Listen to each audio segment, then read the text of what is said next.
Hey everybody, Brian with Buffalo Beer Reviews. Back with another Brew Day video. Seems to be communicated to me from some other viewers that they like these videos, and I'm going to be brewing, so I might as well put them on the video. Today we're going to do a Belgian double. I'm excited about this.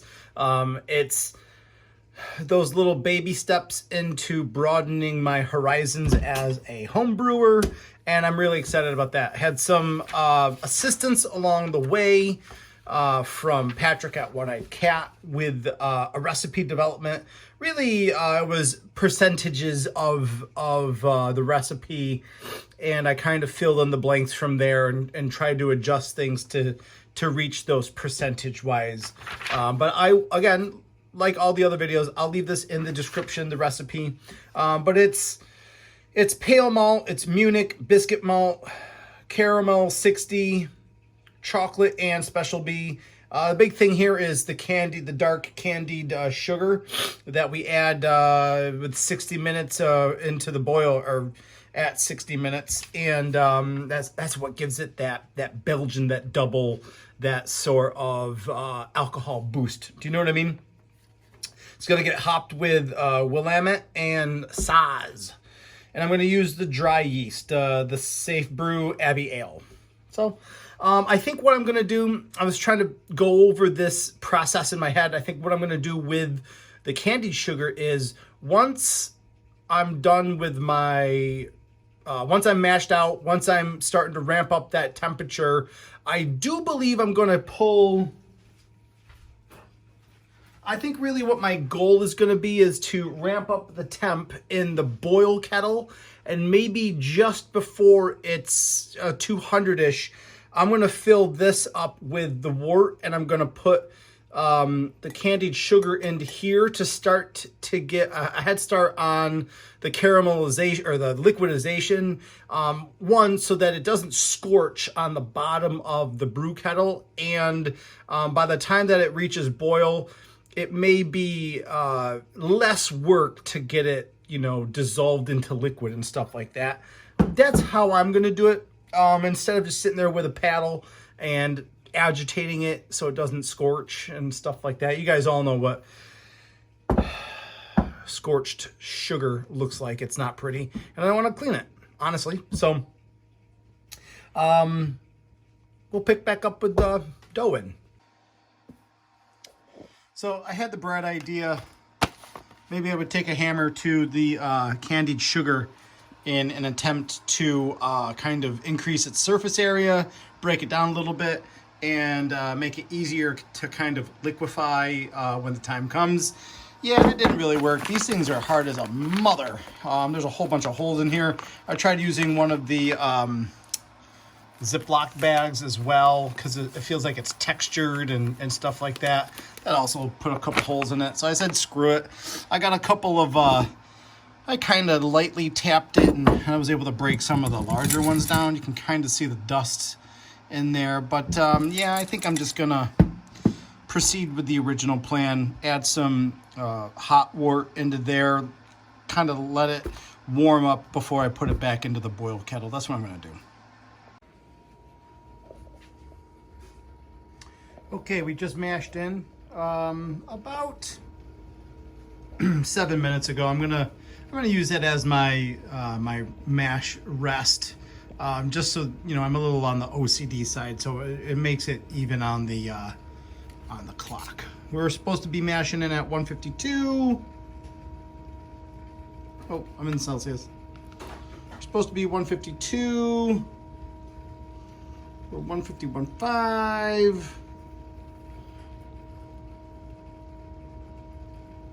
151.7. I'll take that as a victory. Again, I have it set for 154, and it fluctuates a little bit. The element will kick back on in just a second to warm that back up for me. So I'm happy with that. I didn't use any rice hulls in this recipe, so I wasn't able to kind of get that nice recirculation pattern like I did the last couple of videos I've made. Honestly, just kind of slipped my mind, and that's fine. My mash temperature is fine, and I'm just kind of recirculating into the boil kettle as opposed into the mash basket. So that's it. I was, you know, I'm happy with the process so far, and it's got a great sort of color to the what, let's see if I can. It's like this sort of pale amber for right now, and it's for some reason it smells really great too. I'm gonna leave that in there so I can get two hands before I put it back into there without making a mess. So I don't know what we'll do. Maybe I'll pick back up once I'm mashing out and I take a little bit of the wort to do the candied sugar with. All right, peace. Hey guys, we are just coming up on the end of our sparge. The mash process went very smoothly for me. I was able to hit temperatures. I was able to kind of recirculate that the wort through the grain bed, kind of keep everything nice and consistent. I was happy about that. My mash pH was 5.47. I was shooting right for about 5.49, 5.5 through my easy water calc spreadsheet. I was happy about that. My mash gravity was 1.052. I'm trying to do some different processes here. I'm trying to get as much of the data along the brew day that I can, and I'm adding it into my session tab in Beersmith, and it's giving me my relative efficiencies and stuff like that. So I'm trying to be more efficient in my brew house numbers and stuff like that. So if everything goes even a little bit less than perfect, I should hit about 69 to 70% efficiency on this batch. And that's, I don't think is a wholly terrible number to hit. I think this little, brew in a bag or 2-vessel system might be, maxing out at about 72 to 74%. You know what I mean? So I'm really happy. Once I get the grain basket out, and I get the recirculating all that stuff in, we'll pick back up with,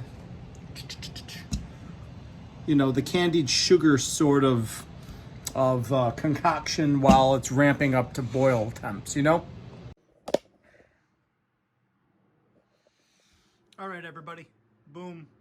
We're boiling. My post mash starting sort of gravity was way low. I don't know if that was from how much I sparged or how much volume I sparged up to if I didn't water it down a lot. So I'm doing a game day decision where I am going to boil for 90 minutes instead of 60 and try to get my final volume closer to the 5-gallon mark as opposed to, starting at 5.8, 5.9 gallons. So I did put the boiling wort into the Pyrex, and I'm just stirring this outside of the boil pot so that it doesn't scorch. But you can already kind of see it's already kind of dissolving nicely. I'm just trying to be very ginger with it. And then I'll, I don't want to make this a long process because I want this to be able to take advantage of that full boil and stuff like that. Those sugar conversions and stuff like that. So, yeah, not bad. It's already way, way down, which is really cool. So, that's about it for me. I'll pick back up maybe at the end of our 90-minute boil while I'm cooling, and maybe we can do some rough estimates for like the starting gravity, the original gravity readings. Okay, it's time for an ounce edition of Willamette, whatever you want to say. We'll measure out an ounce here.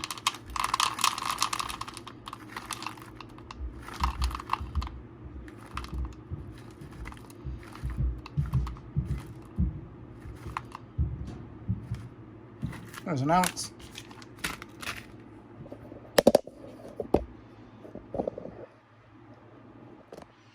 Let's go bring it over here to the boil. Boom. I just put the hop spider in. So there's the remainder of our boil. Will be the Willamette edition. This is really looking nice. Look at that nice sort of golden amberish hue to that wort. Looks great. Smells really pleasant as well. It's got this very like lightly sweet sort of nose to it, sort of bready.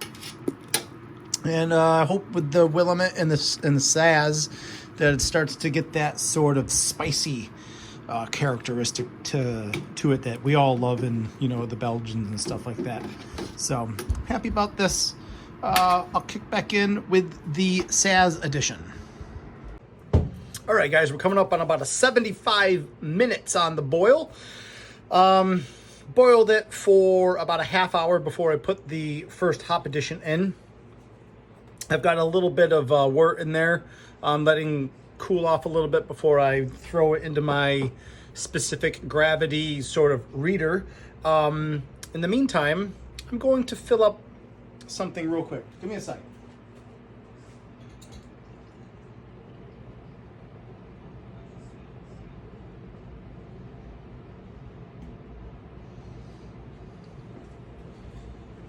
It's after 1. It's 1:30 in the afternoon. So this is that Nelson and Cashmere Pale Ale, American Pale Ale that I made one of the last videos. You can see it just finally got nicely carbonated, and I really do enjoy the color and all of the aromas. It just kind of, excuse me, my mouth is watering.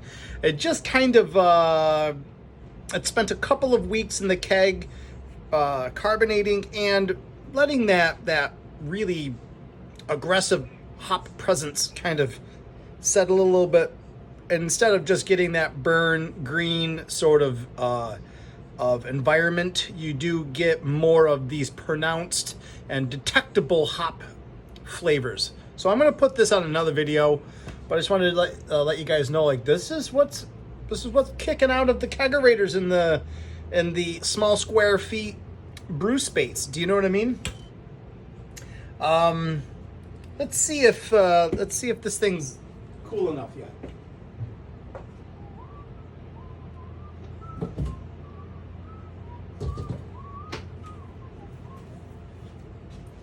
What the hell did I do with my gravity?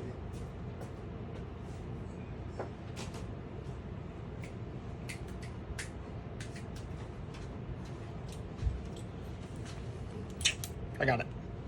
All right, let's see how we're doing here with our gravity.